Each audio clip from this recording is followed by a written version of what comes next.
Hello friends, welcome to Sahasra Manjari channel. இன்றைக்கி என்ன video பார்க்க போகிறோன்னா, சூப்பரான டேஸ்ட்டில் ஆந்திரா ஸ்பெஷல் பெசரட்டு தான் செய்ய போகிறோம். பச்சை பயிறு தோசைங்க, ரொம்பவே சூப்பராக இருக்கும். ரொம்ப ஈஸியாக செஞ்சு முடிச்சிடலாம். வாங்க வீடியோக்குள்ளே போய் பார்க்கலாம். அதுக்கு முன்னாடி நம்ம சேனலை சப்ஸ்கிரைப் பண்ணாதவங்க சப்ஸ்கிரைப் பண்ணிவிட்டு பெல் ஐக்கானையும் கிளிக் பண்ணிவிட்டு பாருங்கள். முதல்ல ஒரு பாத்திரம் எடுத்து வச்சுக்கலாங்க. பாத்திரத்தில் 1 கப் அளவு பச்சை பயிறு எடுத்துக்கிறேன். 1/2 கப் அளவுக்கு இட்லி அரிசி எடுத்துக்கிறேங்க. ரெண்டுத்தையும் இந்த பாத்திரத்தில் போட்டு தண்ணி ஊற்றி ஊற வச்சுக்கலாம். நம்ம காலையில் செய்ய போகிறோன்னா முந்தின நாள் நைட்டே ஊற வச்சுக்கலாங்க. மறுநாள் காலையில் நல்லா 2-3 டைம் நல்லா வாஷ் பண்ணி தண்ணியெல்லாம் இருத்துட்டு மிக்ஸி ஜாடியில் சேர்த்துக்கலாம். இது நிறைய இருக்கிறதுனால நான் 2 ஈடை சேர்த்துக்க போகிறேன். பாதி பருப்பை மிக்ஸி ஜாடியில் சேர்த்துக்கலாம்.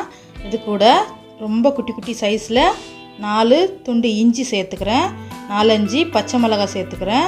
ஒரு கைப்பிடி அளவு கொத்தமல்லி சேர்த்துக்கிறேன். 1/2 ஸ்பூன் அளவு ஜீரகம் சேர்த்துக்கிறேன். சேர்த்துட்டு நல்லா நைஸாக அரைச்சிக்கலாங்க. இது கூடவே உப்பு சேர்த்து அரைச்சிக்கலாங்க. உப்பு சேர்த்துட்டு இது கூட கொஞ்சமாக தண்ணி சேர்த்து நல்லா மையாக அரைச்சிக்கலாங்க. இந்த அளவுக்கு நல்லா அரைச்சி இந்த பாத்திரத்தில் சேர்த்துக்கலாம். இப்போ இருக்கிற பருப்பையும் அதே போல் மிச்சம் இருக்கிற இஞ்சி கொத்தமல்லி இதெல்லாம் சேர்த்து நைஸாக அரைச்சி பாத்திரத்தில் சேர்த்துக்கலாம். அப்படியே இருக்கட்டும். ரொம்ப திக்காக இருந்தால் கொஞ்சமாக தண்ணி சேர்த்து மிக்ஸ் பண்ணி விட்டுக்கலாங்க. தோசை தான் நம்ம ஊற்ற போகிறோம். தோசை ஊற்றுற பதத்துக்கு நம்ம மாவை கலக்கி வச்சுக்கலாம். இந்த அளவுக்கு கலக்கி வச்சுட்டதும் தோசை தவாவை அடுப்பு மேலே வச்சுக்கலாம். தவா காஞ்சதும் தண்ணி தெளித்து நல்லா தொடச்சி விட்டுட்டு நம்ம தோசை ஊற்றிக்கலாங்க. தோசை ஊற்றுறப்ப தாங்க தெரிஞ்சுது நாம் இன்னும் கொஞ்சம் கூட நைஸாக அரைச்சிருக்கலான்னு. அதனால தான் உங்களுக்கு சொல்கிறேன். ரொம்ப நல்லா நைஸாக அரைச்சிக்கோங்க, இன்னும் மெலிஸாக வரும்.